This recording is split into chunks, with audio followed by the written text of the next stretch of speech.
सीखेंगे। अगर आपको बोलने से डर लगता है तो ये वीडियो आपके लिए है। अगर आप बोलते हैं he is go to market या फिर I am go to market, then आप रॉन्ग बोल रहे हैं। सो आज हम लोग इस चैप्टर में जानेंगे, समझेंगे कि how to speak English with a simple present tense. तो सबसे पहले हम लोग आज बात करेंगे टेंस के बारे में। सो टेंस हमारा है, ये हो गया टेंस। टेंस के 3 प्रकार होते हैं। टेंस के 3 प्रकार होते हैं, present tense, present tense, past tense और नेक्स्ट है future tense. Okay, so today know about present tense. Okay, so today we know about simple present tense. Okay, simple present tense के बारे में जानेंगे। तो simple present tense के बारे में जानने के लिए हमें सबसे पहले इनके स्ट्रक्चर को जानना है। स्ट्रक्चर, इनके स्ट्रक्चर होता है, ठीक है। तो इनके स्ट्रक्चर है subject plus verb 1 oblique verb 5 plus object. Okay, verb 5 मतलब जहां पे हम लोग एस और ईएस लगाते हैं, ठीक है। Now we discuss about this simple present tense. Simple present tense हम लोग फैक्ट पे, ट्रूथ पे and habit पे, then any word habituals। Okay, so 3 चीज का फैक्ट होता है। एक number fact, number 2 habit and number 3 इन 3 चीजों पे हम लोग सिंपल प्रेजेंट टेंस में बात करेंगे, ठीक है। तो इसको अगर सेंटेंस हमें बनाना है तो कैसे बनाएंगे? I go to market, I go to market, मैं बाजार जाता हूँ। She goes to market।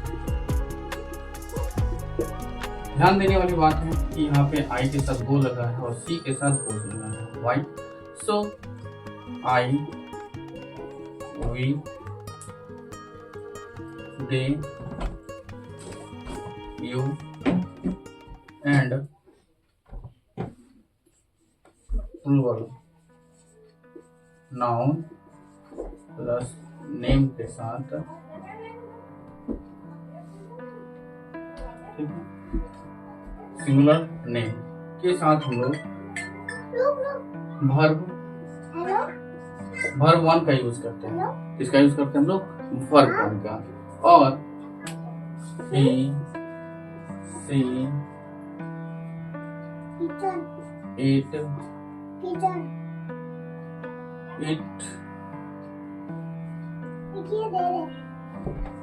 Singular name plus noun, singular plus name के साथ हम लोग इसका यूज करेंगे।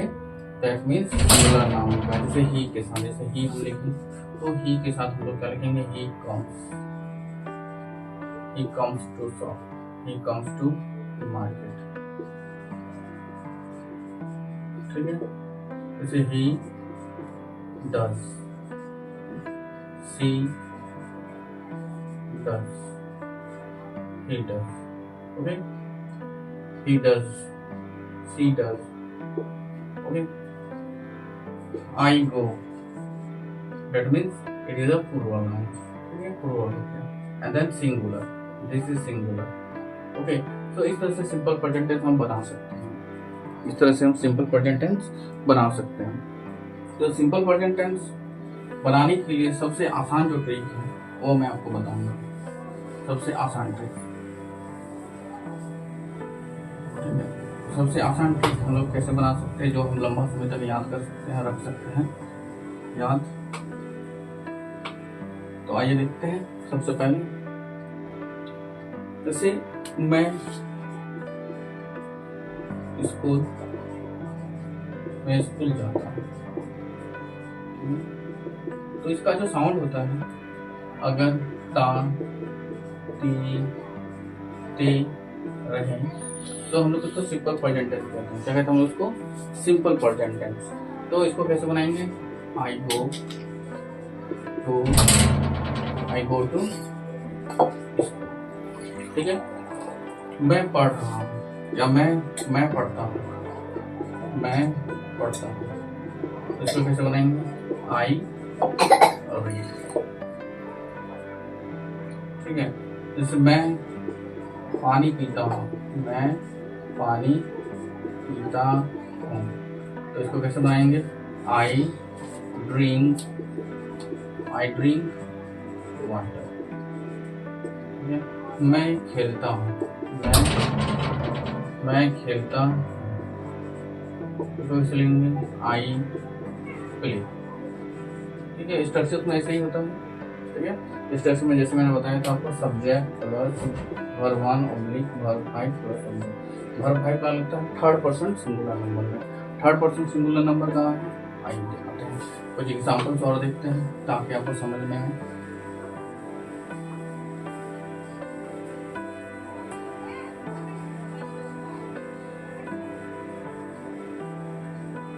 ठीक है। जैसे वो खेलता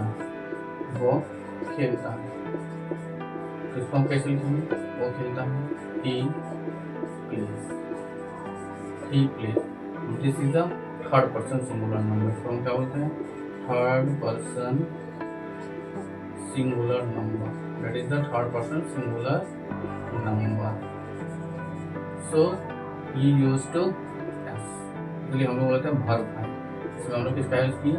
वर्ब 5। ठीक है। तो ये हो गया वो खेलता है तो ही प्लेज, वो दौड़ता है ही रन्स, वो आता ही कम्स, वो जानता है ही नोज, वो लिखता है ही राइट्स, वो सुनता है ही लिसन्स, वो बोलता है ही स्पीक्स। दैट मीन्स सब में हम लोग वर्ब 5 का यूज करेंगे और एस और एस का यूज करते हैं। सो नेक्स्ट एग्जांपल्स ध्यान दीजिए।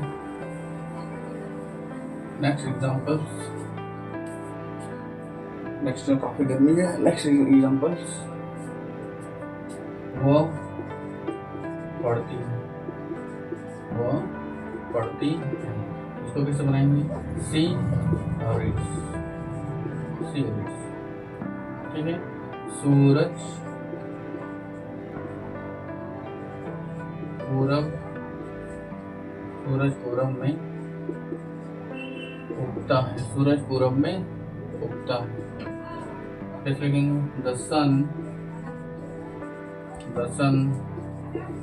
rises in the east। सूरज पूरब में, the sun rises in the east। Next question अगर हम बना सकते हैं इस तरह से,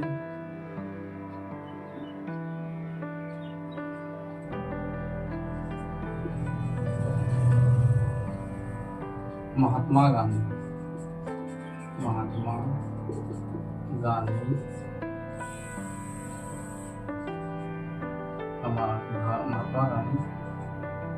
हमारे देश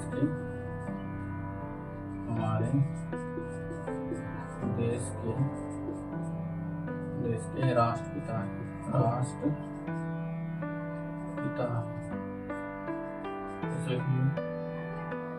Mahatma Gandhi is known as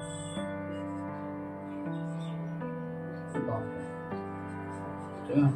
Mahatma Gandhi known as बापू या नेशन फादर, कह देते हैं हम लोग इसको नेशन फादर। तो इस तरह से हम sentence third person singular number का बना सकते हैं। ठीक है। So now let's about interrogative sentence और नेगेटिव सेंटेंस। नेगेटिव सेंटेंस कैसे बनाए? नेगेटिव सेंटेंस बनाने के लिए कैसे बनाएं। तो इसके स्ट्रक्चर जान लेते हैं। सबसे पहले स्ट्रक्चर क्या होता है, structure subject plus do, do does plus verb one plus object. ठीक है, जैसे मैं नहीं पढ़ता, जैसे मैं नहीं लिखता, तो बदलेंगे मैं नहीं लिखता, तो लिखेंगे आई डू नॉट राइट, मैं नहीं लिखता हूँ, आई डू नॉट राइट। ठीक है, वो नहीं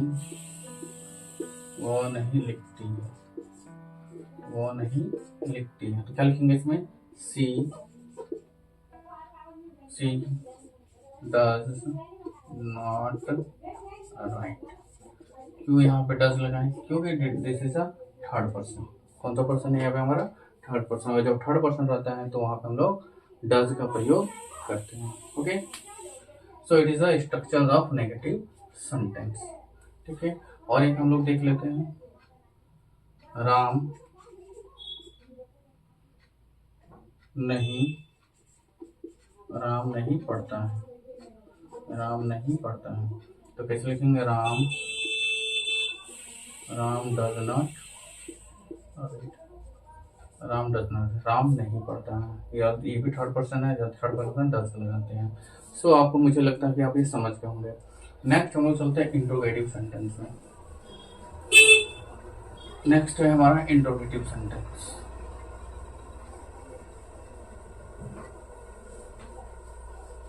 नेक्स्ट है इंट्रोगेटिव सेंटेंस।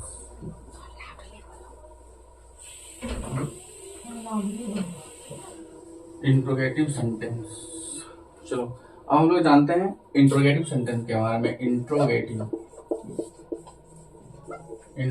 सेंटेंस,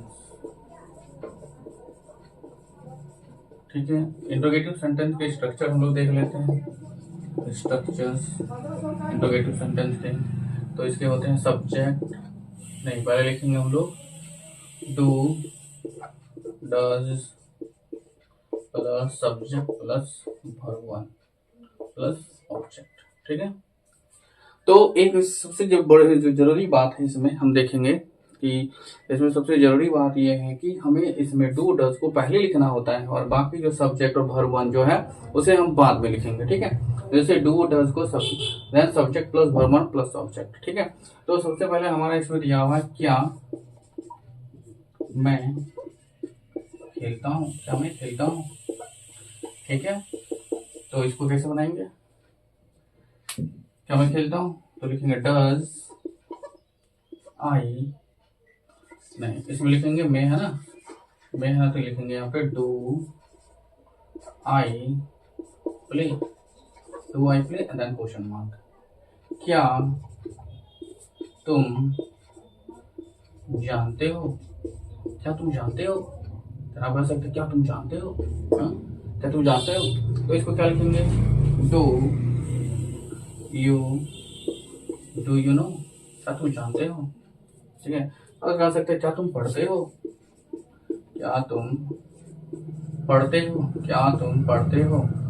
सो इसको लिखेंगे डू यू रीड, क्या तुम पढ़ते हो। ठीक है, क्या आप लिखते हैं, तो इसको लिखेंगे डू यू राइट। और सबको कुछ नहीं करना, subject plus do does plus subject plus verb one. ठीक है, बस इतना ही करना है आपको। ठीक है, सो मैं कुछ क्वेश्चन आपको दे रहा हूँ, please right now this time how many student do the correct answer, please write in the comment box also.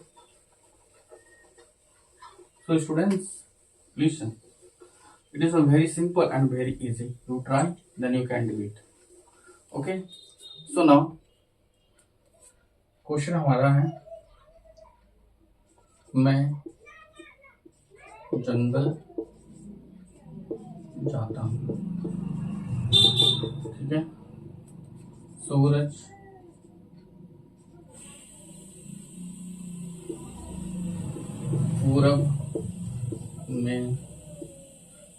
पूरब में उगता है।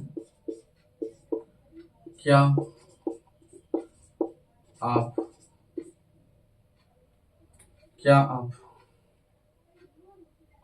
दौड़ते हैं? क्या आप दौड़ते हैं? क्या वे लोग हंसते हैं?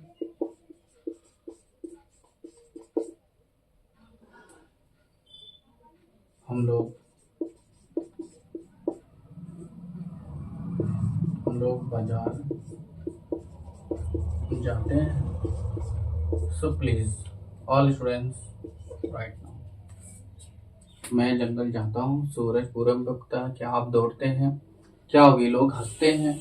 क्या वे लोग हंसते हैं? हम लोग बाजार जाते हैं। सो प्लीज ऑल स्टूडेंट्स सी।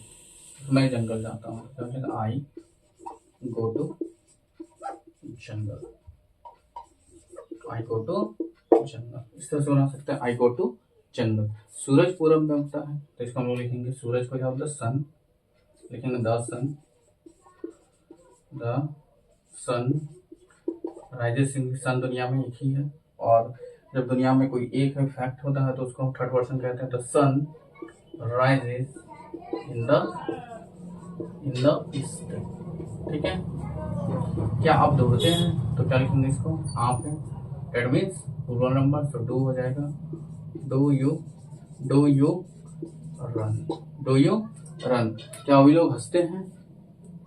तो लिखेंगे do they laugh. Question mark. क्या हम लोग बाजार जाते हैं? क्या हो जाएगा? We go to market. ठीक है, मैं जंगल जाता हूँ, आई गो टू जंगल। सूरज पूरब में उगता है, the sun rises in the east. क्या आप दौड़ते हैं? Do you run. क्या वे लोग हंसते हैं? Do they laugh. एंड हम लोग बाजार जाते हैं, so we go to market. सो मुझे लगता है कि आपको ये समझ में आ गई होगी। ठीक है, मैं आपको एक क्वेश्चन दे रहा हूँ जो मेरे कमेंट बॉक्स में आप जरूर लिखिएगा।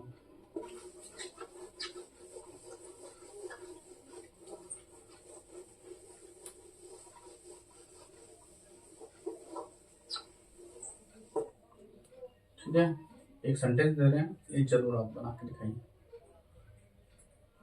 मैं गाना गाता हूँ। मैं गाना गाता हूँ।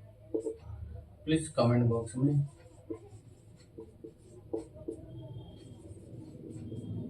रिप्लाई। ठीक है, लाइक एंड सब्सक्राइब।